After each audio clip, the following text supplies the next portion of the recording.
Hi folks, we got an unreleased board game demo kit from Steam-Forged Games and we are ready to share the contents with you. Hi, I'm Nick from Tabletop Duo and we have bombastic news for you.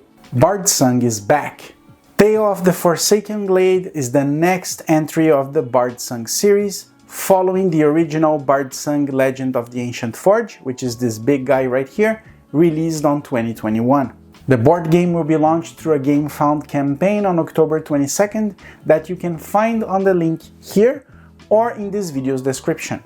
We did a video review of the original game, which you can watch by clicking here as well, or through the link in this video's description. If you're new to the series or a veteran, this video is for you. Today, we will go through the contents of the demo, compare the improvements from the original game to this next entry, and give you our first impressions of the demo. So grab your favorite drink and consider subscribing to Tabletop Duo for your weekly dose of board game reviews and how to play videos.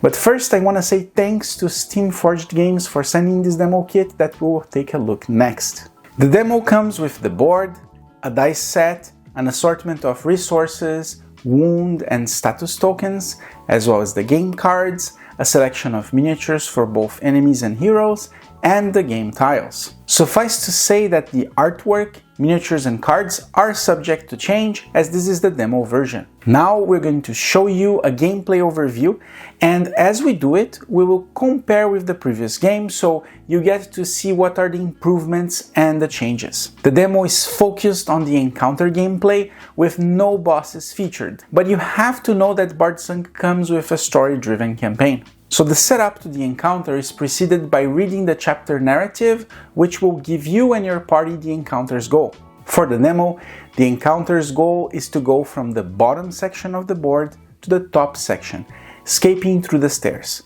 But expect to have more goals since the original game had many more. I've done the initial setup, so let's go. This is the starting tile where we place the heroes. And speaking of tiles, there is already a noticeable change in the way they are built, with much more organic shapes fitting of the forest setting. This also makes the board size much more manageable, with around 2/3 of the size of the original game. That's a very good change. Back to the heroes, for the demo we get to play with the Skull Splitter, Fire Soul, Demon Blade, Pathseeker and Dawn Guard. These characters return from the OG game with improved playstyles, combat roles and new abilities. The Skull Splitter, Fire Soul, Demon Blade and Pathseeker were Kickstarter stretch goals heroes, while the Dawn Guard was one of the heroes from the base version. But I will explain more about them as we go through the exploration. We also have hexes with wandering monsters, which you want to avoid, but we'll talk about them soon. And you also notice some D4s on the board. These are thrown from above the board and then replaced with treasure tokens. I really like that mechanic. We'll see more about it later on. The playing order, called marching order, is defined by shuffling the heroes' initiative cards and then placing them in sequence. Exploration in Bardsung is dynamic, and the dungeons are generated as you explore with your heroes. Each tile you go have portals, which showcase where to go next, like the one on the right and left of the initial tile. Your heroes can do 2 actions per turn out of these 3 action types, which are explore, move and attack. When you want to explore, you bring your character to a portal and do the explore action. Now comes the fun part about building the encounter and setting your path. Encounters are built with 2 tile types: the clearings, which are big areas where the players will be challenged by the enemies and puzzles, and trails, which are the corridors that connect a clearing to another. In order to determine the clearing type to use, players draw from the clearing deck. The card will dictate which tiles should be placed, and the players connect it to the portal where the explore action was done. Clearings tend to have many portals in it, and a lot of times players are free to choose how to connect them. But sometimes the card will dictate which clearing portal should be connected with the entry node, like this one. Once placed on the board, we need to add trails connecting to the remaining clearing portals. Like clearings, players draw cards to determine the trail types to use, but this time they draw from the trail deck, 1 per portal. This is another big improvement from the OG game.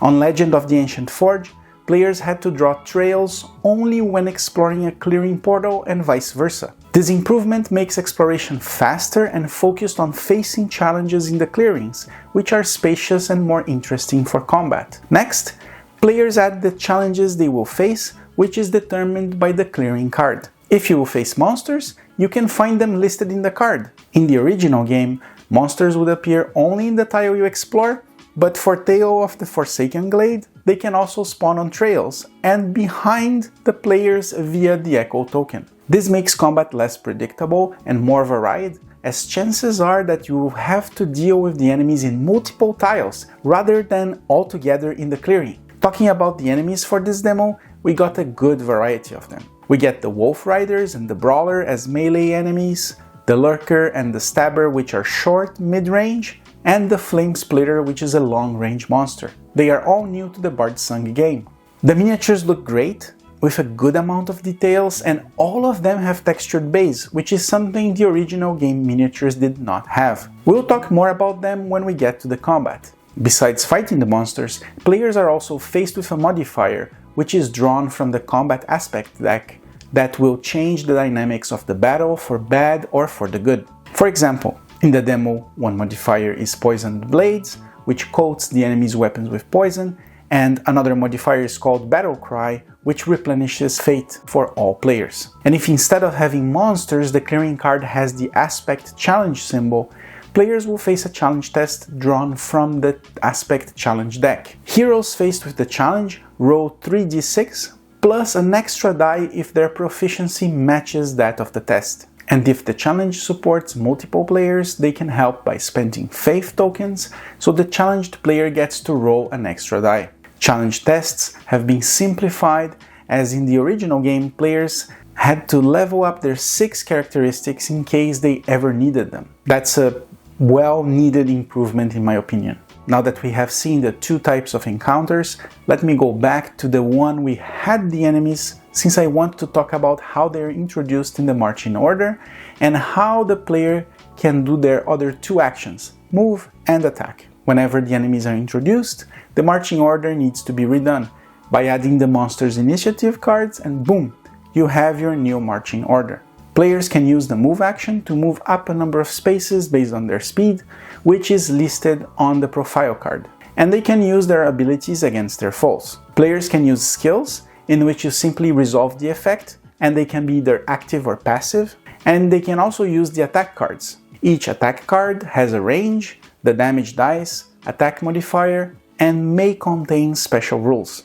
This is a big improvement to the combat that is a game changer for me. On Legend of the Ancient Forge, the attack range modifier and damage dice were defined on the character level. So if you played with a melee character, all attacks would be at melee range, and the variety was not that great. With the new system, you can have a character that have attacks from close and long range, that deal different levels of damage and so on.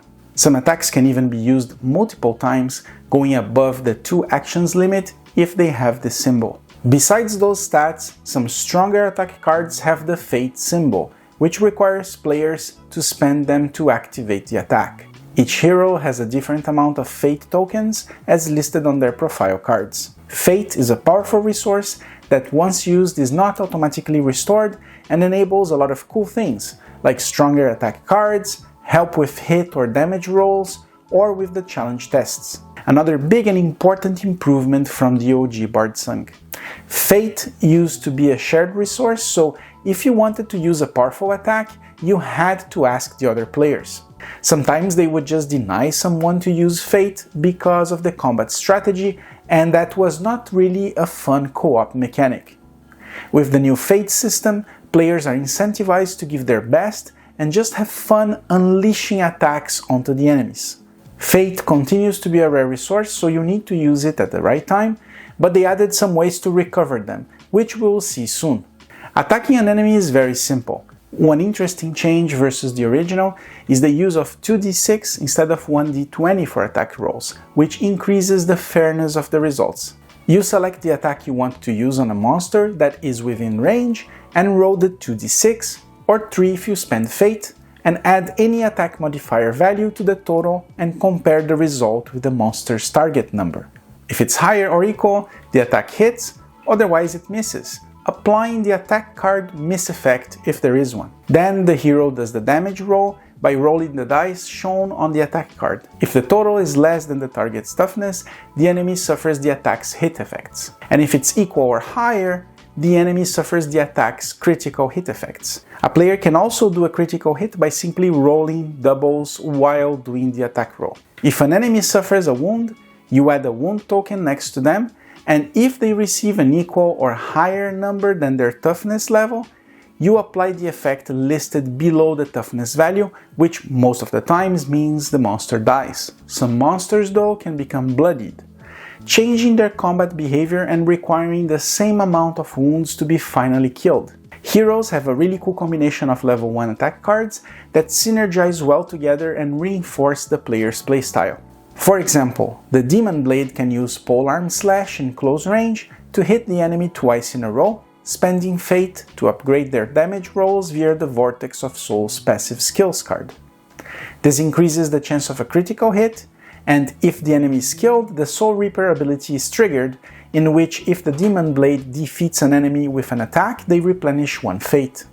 That's really cool, like you can see a rotation of cards and that reinforces the playstyle. For the demo we only got the level 1 cards, but I expect we will get the same level of card synergy as players level up. When it's time for the monster to attack, players roll 2d6 and add their resilience, shown here, to the result. If it's equal or higher than the enemy's target number, the attack misses, otherwise it hits, doing the effects listed in the card. If the player receives a wound, they add a wound card to their character. If players receive more wounds than their morale number listed on the profile card, they are defeated. If this happens, players can use healing potions to go back, but these resources are limited. Players have other shared resources they can use that replenish their fate, heal wounds, or remove dead ends from their tiles. When an enemy is defeated, a loot token is added to the bag, raising the chances you might get better loot at the end of the encounter.